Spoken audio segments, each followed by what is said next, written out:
Hello and welcome to Aha Moments. This one is called Energy Extractors, and it was originally sent out on November 6th in 2023. So if you received this by email and you jumped on for the conversation, welcome.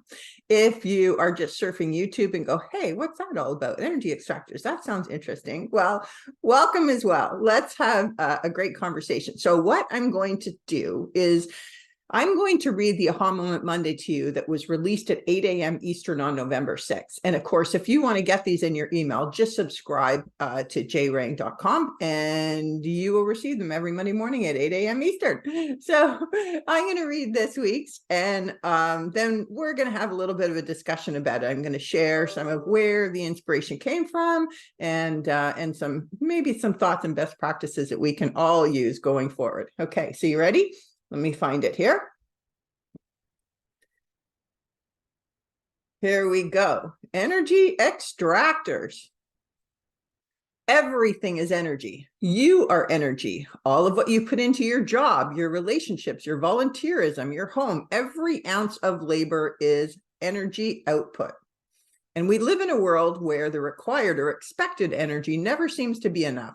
Perhaps it's the labels: engineer, homeowner, board member, dad, community leader, coach, gardener, cook.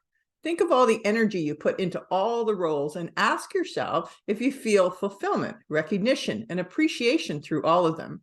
You sometimes feel that you're not keeping up, have enough time, or not good enough. You're not alone. The system is an energy extractor, pushing you to manage 24-hour days that include giving your best at work, being there for your family, excelling at all your other roles, and thinking you can fit in your needs as well. The system is competitive and it's designed to have you believe there is a finite supply. The system can make you hate on yourself, wear exhaustion like a badge of honor. The system will oust you when you don't measure up. How do we cope? Strike that.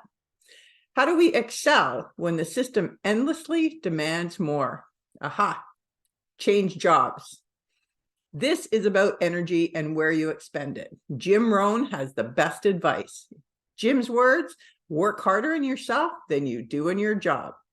The law of vibration will bring to you not what you want, but who you are. If your vibration is to grind, to compete, to rush, to suffer, or to trade yourself for the money that they print out of thin air, you'll simply attract more of the same. If you allow the system to extract all of your energy, darkness wants your energy to feed itself. Don't give it. Escalate your consciousness and work on yourself first, says Ted Hannock. How can you give your best when your energy is being sucked away with toxins at every turn? You can't. So, given that you are irreplaceable, your job, therefore, is to get as close to source energy as possible. Face in the sun, feet on the ground. Nourish yourself with quality food. Move your body. Learn like there's no tomorrow. Allow yourself to be guided. Find joy in what you do and love with all your heart. Only then will your vibration be at its highest and your ability to create even higher. And I'm ending with a quote from Abraham Hicks. Let your dominant intent be to feel good, which means be playful, have fun, laugh often, look for reason to appreciate, and practice the art of appreciation. As you practice it, the universe, who has been watching you practice, will give you constant opportunities to express it so that your life gets better and better and better. The end. How'd you like that? Oh, and Ted Hannock was wonderful inspiration for that. I had to absolutely quote him in there, but he did a walk and talk. I call them jaywalking. He did a walk and talk, and he was basically talking about the energy extractors. And as I was listening to it, it's like, don't we all feel that? And as I'm listening to him talk about the energy extractors, and he was talking about getting comfortable, just doing what needs to happen. That just feels normal and getting stuck in that. But in the meantime, the system is designed to extract as much energy as you're going to put into it. And that's a good thing or a bad thing. It can be a bad thing, though, because we split ourselves in so many directions because, we especially, in a job, I think it's a little different. You have a business. Now there's definitely the headaches going with the business as opposed to that steady paycheck coming in. No question about that. However, there is an element of freedom, and typically people who are in their own business tend to be doing something that they really love, as opposed to many who do a job just to make some of that money that they print out of thin air. So Ted made that comment, and I absolutely adored it. I had to include it in that as well. So it's so true. So we work and work and work for what? So they can just print a whole bunch of money and devalue it? What's that all about? So understanding where the energy suckers are, and it's not just in, where you think that your energy goes into, like your physical energy into your job. It's also your mental energy. How much pressure are you putting on yourself to compete, to do better, to meet those deadlines? I know that feeling, and I know Ted does as well. Ted has a wonderful story to tell, and he taped the story with some great learning and some other meditations and stuff to go with it. And we're going to be offering it on the human approach inside the membership in Human You. And I think the original fee was like $247 or something, and I think Ted is offering it to our members for like $19.95. It's just an absolute steal, and it's a wonderful, wonderful program. So anyone who is a member of Human You will have access to that program. And Ted tells his story of being an illustrator on The Simpsons, and what was required of them to achieve how many scenes they had to write within a week. And he talks about that the grind and the parties afterwards. And I think a lot of people feel that way. They ramp up, they rest and, do whatever they need to do to kind of get rid of the week on the weekend. Like they can't wait for Friday. And, we certainly talk about that, what the slave's favorite day off is, in 50 Simple Ways to Release the Shackles of Self-Sabotage.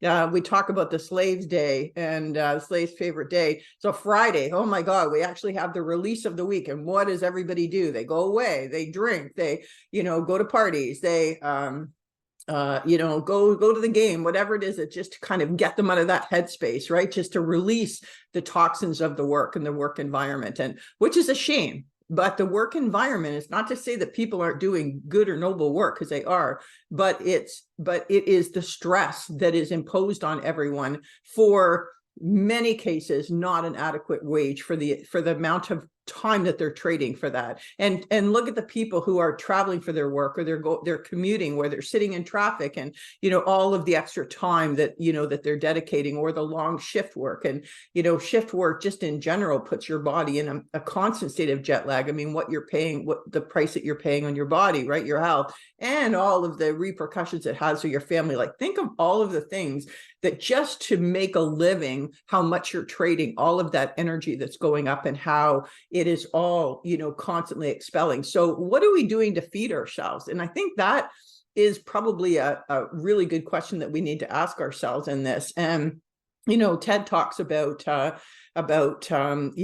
toxic foods as well. And I think that's a really important element to bring in here. So when you have, as Jason would call it, Jason Christoph calls it stinking thinking, when you have toxic attitudes or a toxic environment, or you eat toxic foods or drink toxic, beverages, then all of that is very low vibration, and all of that is negative energy. It's stealing your energy. So if you're eating, whether it's fast foods or packaged foods, or doing alcohol binges or something, those are energy suckers, right? They're taking even more energy out of you. So imagine, you ramp up on Monday morning and you put the pressure on all week. And then what do you do on Friday? It's like you go for pizza and beer, like more energy sucker. So how do you stand a chance? Well, you don't, right? So rather than falling into what's comfortable, I think we need to, raise our consciousness here, understand what's going on, be a little more in control of our energy. And Abraham Hicks says, your number one job is, to find joy and find happiness.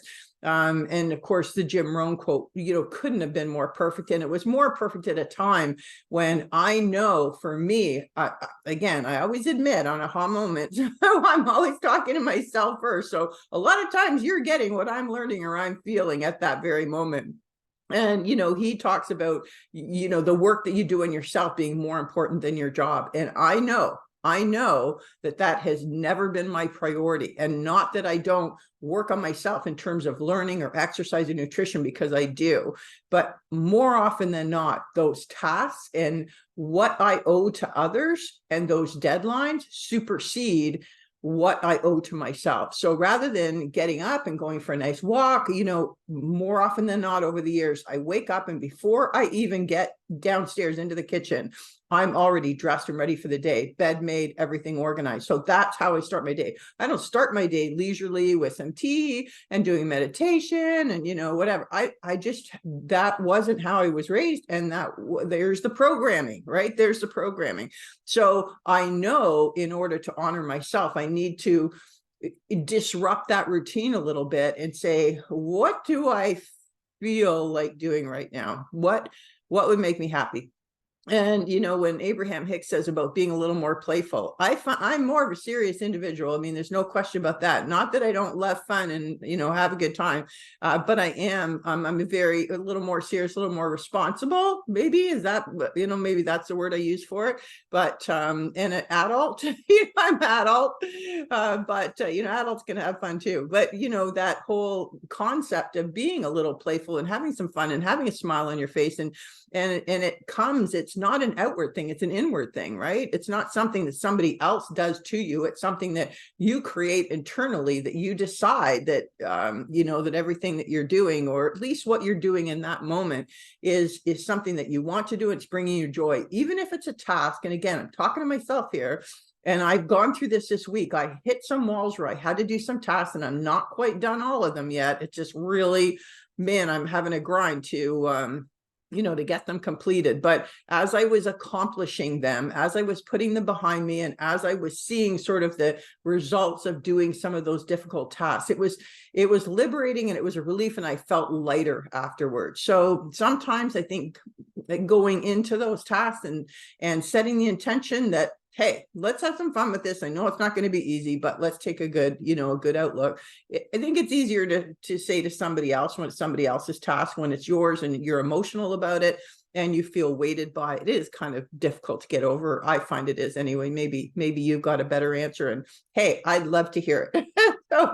But it has a lot to do with programming as well. I know that I'm a product of my environment. From my parents, there's many things that I do that are similar to them. And my parents were, even though they had the same values, they were very, very different in how they parented and how they responded to life, put it that way. And so, I learned from both of them. There were things, about my mom that I certainly adopted, things about my dad, and, took on some of the bad stuff too, or some of the more challenging things, or the things that I think have kept me a little lower than I should. Now, again, other things that have helped me expand and explode. So it's all good, right? But I think we're always kind of sifting through, what is it that we need to get rid of and what is it that we need to add, and and deciding from that programming, looking at the results and making a decision as to how we're going to go forward. So I love that Jim Rohn quote, and again, I'm going to reiterate it about working harder on yourself than you do on your job. That really resonated with me. I hope it does with you as well. And, learn like there's no tomorrow, love with all your heart. And as Abraham Hicks says, find some joy, have some fun with life. Right. So that's my message for you. I hope it resonates. I would love to hear your thoughts on it. And by all means, either email me or comment here, share, like, subscribe, love all of that stuff. And of course, succeed deliberately.